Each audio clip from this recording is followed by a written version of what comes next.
तुझे देते नहीं देखा, पर झोली भरी देखी रे। तुझे देते कभी नहीं देखा, पर झोली भरी देखी। और कैसे मालूम पड़ता कि झोली भरी? इन पत्रों के माध्यम से। ये जो पत्र आते हैं इनके माध्यम से मालूम पड़ता है कि झोली भर दी तूने।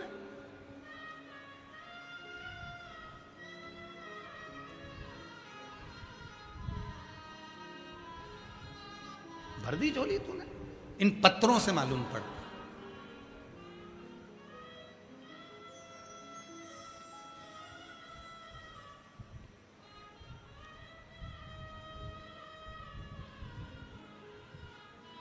शिव कथा कर रही है, शंकर भगवान तुम्हारा पात्र नहीं देखे।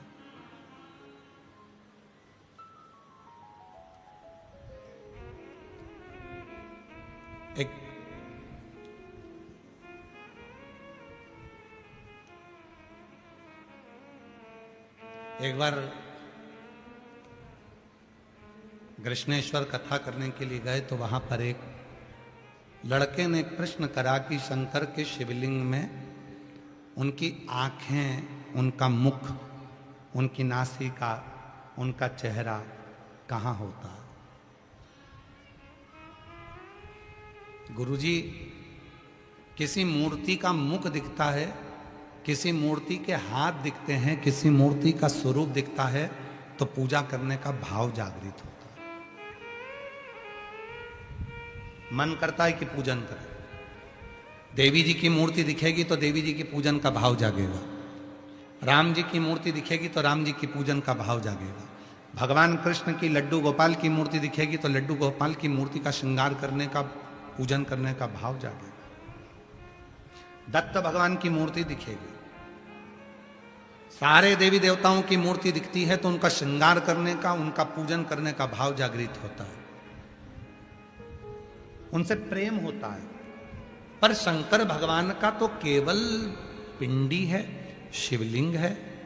उस पिंडी से हम कैसे प्रेम करें, हम उससे स्नेह कैसे करें? ना तो आंख दिखती है, ना नाक दिखती है, ना मुख दिखता है, ना चेहरा दिखता है, ना उनका कोई स्वरूप दिखता है, केवल शिवलिंग है, उससे प्रेम कैसे? तो हमने उस बच्चे से कहा, स्वरूप देखकर तो कोई भी प्रेम कर लेता है, पर जिसका स्वरूप ही नहीं है, जो दिखता ही नहीं है, उससे दिल लगाकर बताओ तब जाने। और सच्चा प्रेम इसी को कहते हैं, सच्चा प्रेम इसी को कहते हैं, इसी को सच्चा प्रेम कहते हैं। ना जी भर कर देखा, ना कोई बात की, बड़ी आरज़ू थी मुलाकात की, प्रेम इसी को कहा। हम उसको देखे ही नहीं है। वो एक लाइन स्मरण करिएगा, वो तुझसे मिलने के लिए तेरी कसम। देखा नहीं है उसको, हमने ध्यान ही नहीं दिया उसको, हम पहचानते ही नहीं उसको। शिवलिंग में कहाँ मुख है, कहाँ नाक है, कहाँ हाथ है, कहाँ पांव है, हमने देखा ही नहीं। हाँ, किसी और देवता की मूर्ति होती तो आंख दिखती, हाथ दिखता, पांव दिखता, मुंह दिखता, सब कुछ नजर आता तो हमसे प्रेम करते। पर शिवलिंग में कुछ भी नहीं दिख रहा, उससे प्रेम कैसे हो? तो तुझसे मिलने के लिए तेरी कसम, तुझसे मिलने के लिए तेरी कसम, एक मुलाकात जरूरी। दिखता ही नहीं है, ना हाथ दिखता, ना पांव दिखता, ना चेहरा दिखता, ना नेत्र नजर आते, ना नासिका नजर आती, केवल शिवलिंग है। और जब शिवलिंग पर जल चढ़ाते हो विश्वास से इसमें शिव है, जब बेलपत्र चढ़ाते हो विश्वास से इसमें शिव है, इसमें मेरा पापा है, इसमें मेरा बाप है, इसमें मेरा पिता है, इसमें मेरा बाबुल है, इसमें मेरा भाई है, इसमें मेरा गुरु है, इसमें मेरा शंभू है। जब तुम ये विश्वास करते हो, धतूरा चढ़ाते समय, कनेर का फूल चढ़ाते समय, चावल चढ़ाते समय, शंकर का शिवलिंग में ना आंख दिख रही, ना मुख दिख रहा, ना पांव दिख रहे, ना हाथ दिख रहा, पर विश्वास है इसमें मेरा शंकर है और वो मेरे दुखड़े काटेगा, बस समझ लो प्रेम बढ़ गया, प्यार हो गया और वो प्यार निभेगा, वो प्रेम निभेगा, फिर वो आएगा, दुखड़ा मिटाएगा, समय पर आकर तुम्हारे दुखड़ों को, तुम्हारी कष्टों को समाप्त कर देगा।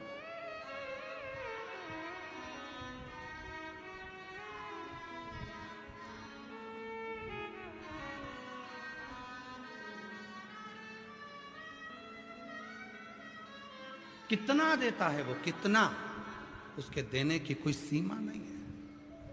हम पत्र नहीं पढ़ पाते। कल भी एक पत्र आया था, उसमें एक माता जी ने लिखा, हम इतने सारे पत्र देते हैं, आप लोग पढ़ते नहीं हो गुरुजी। हम पत्र ही पत्र पढ़ेंगे तो जयपुर वाले कहेंगे लेटर ही पढ़ने आए हैं। आज एक काम करें कि आप लोगों का मन हो तो थोड़े से पत्र तुमको दे देते, पढ़ लो, और पढ़ोगे और आपसे माइक पे हम माइक दे देंगे, आप बता देना कि इसका क्या काम हो गया। बस इतना बता देना कि नौकरी लगी, कि बच्चा हुआ, कि क्या हुआ, कि क्या हुआ। तैयार हो क्या? भेज दें थोड़े पत्र नीचे। हम नहीं पढ़ पाते, हमारे पास समय नहीं इतना, हम थोड़े बहुत पत्र जो आते हैं। पर याद रखना, पत्र भेजना तुम्हारा काम है, पढ़ना उस शिव का काम है। जितने पत्र आते हैं सब यहां इकट्ठे होते हैं। आखिरी दिन उसको व्यासपीठ पर रखा जाता है। आप लोगों ने दर्शन करे होंगे कभी कथा में। आखिरी दिन व्यासपीठ पर उसको पूरा लाया जाता है और बाबा को हाथ जोड़कर प्रार्थना कर कर कहा जाता है, बाबा इन सब की झोली खुशियों से भर देना, किसी नारी की गोद खाली ना रहे और किसी पुरुष की जेब खाली ना रहे, सब तुझे दे। पत्र तुम लिखो। कई लोग सोचते हैं गुरुजी पढ़ते नहीं तो हम लिखे नहीं। नहीं लिखो, तुम गुरुजी को नहीं लिख रहे, तुम अपने पिता को लिख रहे हो, तुम अपने बाबुल को लिख रहे हो, तुम अपने पिता को लिख रहे हो, तुम भगवान को लिख कर दे रहे हो कि हमारा ये काम हुआ, हमें बाबा ने ऐसी कृपा कर दी।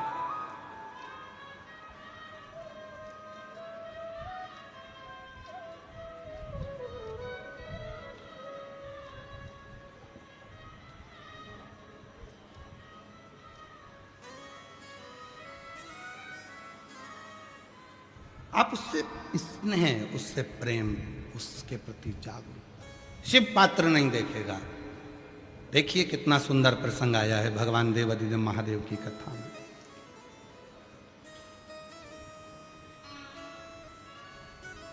मां जगत जननी पार्वती जी तप कर रही है।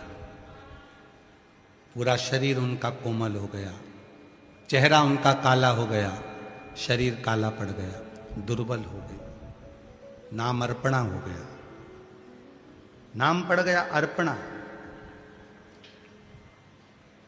दो नाम है मेरी माता के जो बड़े फलदायी हैं। एक नाम है अर्पणा और दूसरा नाम है तिलकेश्वरी। नाम बोलो दोनों, अर्पणा और तिलकेश्वरी। शायद तिलकेश्वर महादेव का एक मंदिर तो राजस्थान में भी है, हमारे स्मरण में कहीं है वो, और पहाड़ी पर है, और उदयपुर साइड में या कहीं होना चाहिए, उसका हमको स्मरण कहीं नहीं आया। एक बार हमने उसको स्कंद पुराण के अंतर्गत उसको लिया था थोड़ा सा, तो तिलकेश्वर महादेव का एक मंदिर राजस्थान में। उसमें सीढ़ियां नहीं है, चेन पकड़कर चलना पड़ता है ऊपर पहाड़ पर। और शायद आप लोगों में से कई लोग गए भी हो सकता है। उसमें सीढ़ियां नहीं है, उसमें चेन लटकी हुई है, उस चेन को पकड़ पकड़ कर तिलकेश्वर महादेव पर दर्शन के लिए जाना पड़ता है। कोई गया है आप लोगों में से? नहीं गए, ठीक है। एक राजस्थान में ही है वो मंदिर, तिलकेश्वर महादेव।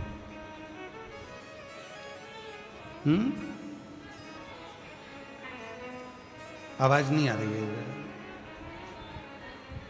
राजस्थान में ही है वो। देव जरा माइक दो।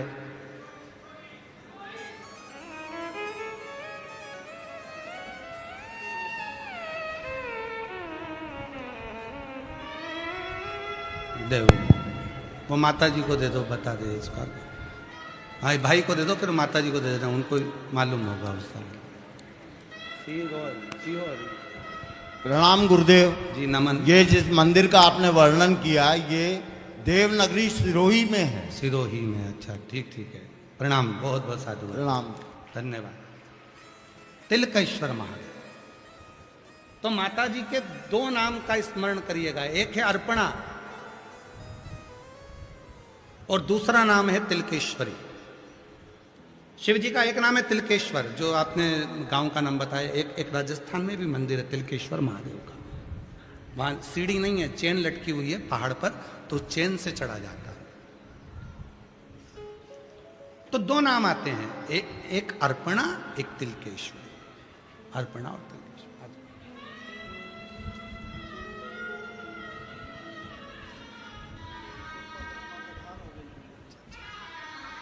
ठीक है बेटा। ट्रिप पर खा के है ना, अब मैंने डॉक्टर से बोला कि मैं एक बार है ना मुझे विद्याधर नगर स्टेडियम में कथा सुनने जाने दो, वो देखते हैं तुम्हारे शिव मन हाथ दे दो, उनकी मेरी पूरी जान से जान बाबा। जी कह रही है डॉक्टर ऑपरेशन करने के लिए बोला और कहा कि तेरे शरीर में जो गांठ है वो ठीक नहीं है चेस्ट में।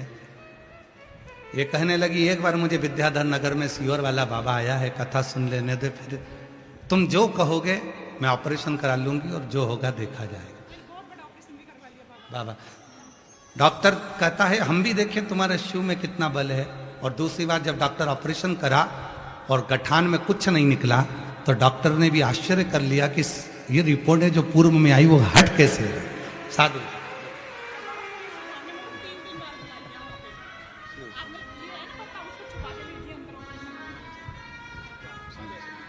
ये आपके कंकर शंकर महादेव।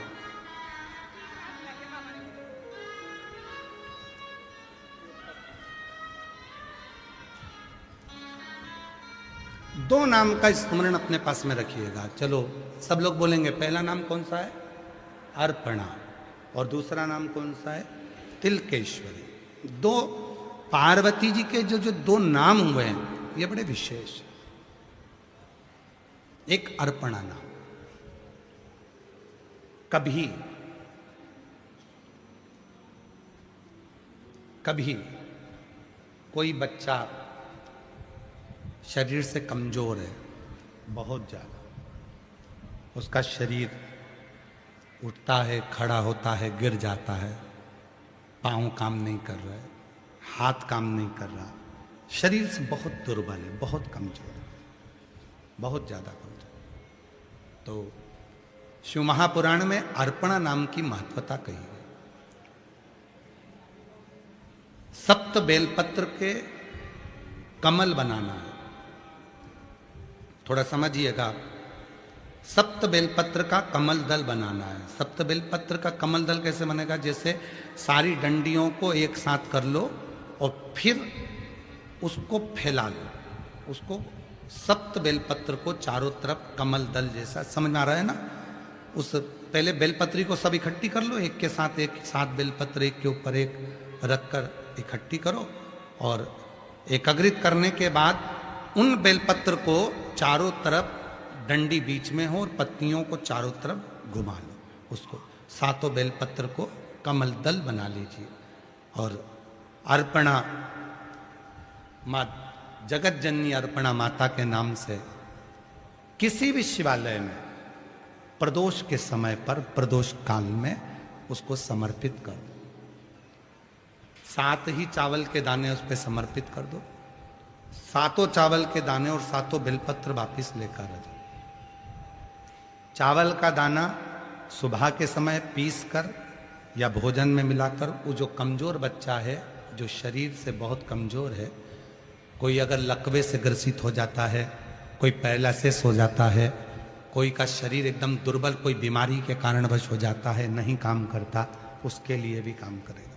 चावल का दाना सुबह सुबह पीस कर खिला दो 1 दाना, या फिर भोजन में मिलाकर खिला दो। बेलपत्र की पत्ती भले सूख जाए, उसको रखकर बारीक पीस कर उसको नरम कर कर या तो भोजन में मिलाकर खिला दो, ऐसे ही खा ले तो ऐसे ही खिला दो।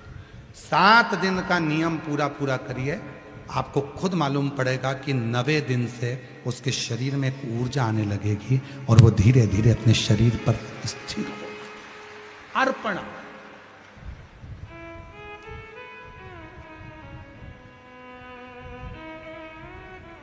मां जगत जननी अर्पणा हो गई थी, और जब पूर्ण तरह से मां अर्पणा हो गई तब भगवान देवादिदेव महादेव उसी जगह पर प्रकट हो जाता।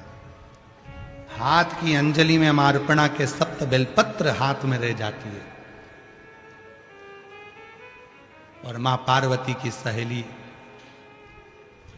गजमुखी के पास में धान का पात्र रह जाता। गजमुखी के पास में धान का पात्र है। पार्वती जी की सहेली थी गजमुखी। शरीर नारी का था, चेहरा हाथी का था, गजमुखी थी।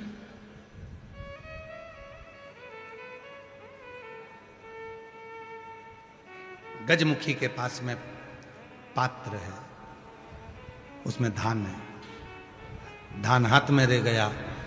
सप्त बेल पत्र मां जगत जननी जगदम्बा के हाथ में रह गई और शिव प्रकट हो गए। अर्पणा, क्या चाहती हो? आपके लिए यह शरीर ऐसा हो गया, इस शरीर को शुद्ध कर दीजिए। शिव जी ने तुरंत मां जगत जननी को दर्शन देकर, और जो शरीर पूर्ण कमजोर था, दुर्बल था, काला था, शरीर बहुत बहुत हड्डी का ढांचा हो गया था, मेरे शंकर भगवान ने दर्शन देकर, स्पर्श कर कर अर्पणा को फिर वापिस स्वस्थ कर दिया। तो अर्पणा, अर्पणा एक। और शंभु शरणे पड़ी मांगो घड़ी रे घड़ी, दुख काटो दया करीने दर्शन आपो। शंभो शरणे पड़ी मांगो घड़ी रे घड़ी, दुख काटो दया करीने दर्शन